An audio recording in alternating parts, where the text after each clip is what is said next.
Happy Halloween, everyone. I know what I'm doing, going trick-or-treating and taking in the new Kevin Sorbo movie. But before I get to the film, I gotta spend some time on the pre-show. There's actually a lot more to say about that than the actual movie. For one, I never saw a trailer, so I didn't know it was going to be a comedy until the joke cards at the beginning. Like, what's brown and sticky? A stick!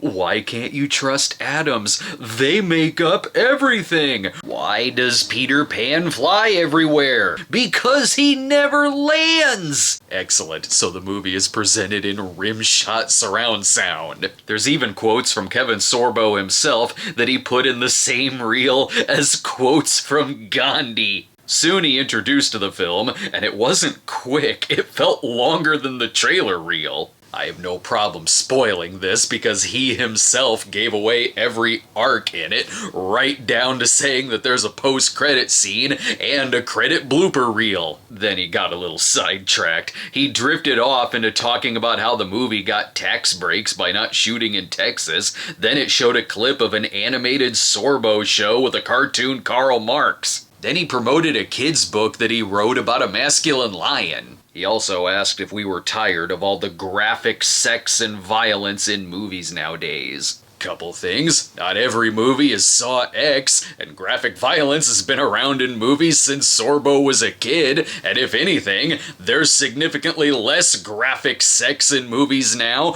compared to the 70s, 80s, and 90s. He talks about the film like it's a throwback because Hollywood just doesn't make these kinds of movies anymore, right? There should be a movie nowadays where con men in the early 20th century con women out of their oil money, then there's a third act courtroom plot and a scene of people dancing in slow motion under an oil geyser. Maybe Scorsese should direct it. Okay, the movie isn't quite like Killers of the Flower Moon, unless that movie also had DiCaprio finding Jesus, then curing race relations in his town, like Sorbo did. Here Sorbo and John Ratzenberger travel from state to state, seducing widows over multiple counties. Sure. They get them to buy stocks into phony oil strikes, then run off with the money. Only they actually do strike oil, so they stick around and eventually the town forgives them. And in the best way possible, Sam Sorbo gets on the witness stand and tearfully reads a love letter from Kevin and is all like, he's learned his lesson, set him free. And the judge goes, well, they could have skipped town but didn't. Maybe they did learn their lesson. The court will recess. I gotta think this over. I'm going fishing. It isn't the best made movie in the world. The camera quality varies. Sometimes it goes out of focus. The opening looks like a porn parody of a featurette. They have Louis Gossett Jr. here for no reason, other than for him to say, let me tell you the story of these two con men. That way they can put him on the poster. He serves the same purpose in this as John Carradine in Red Zone Cuba.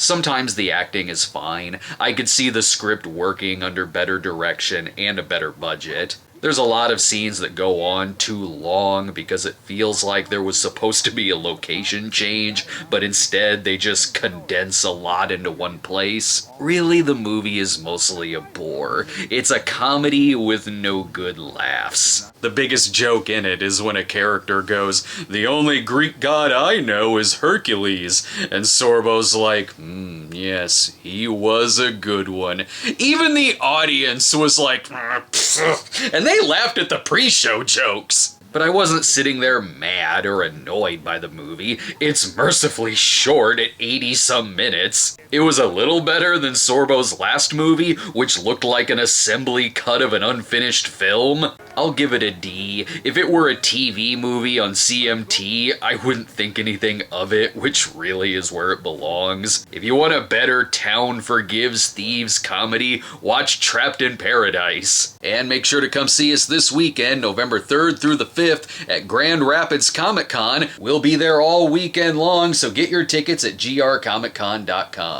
See you there.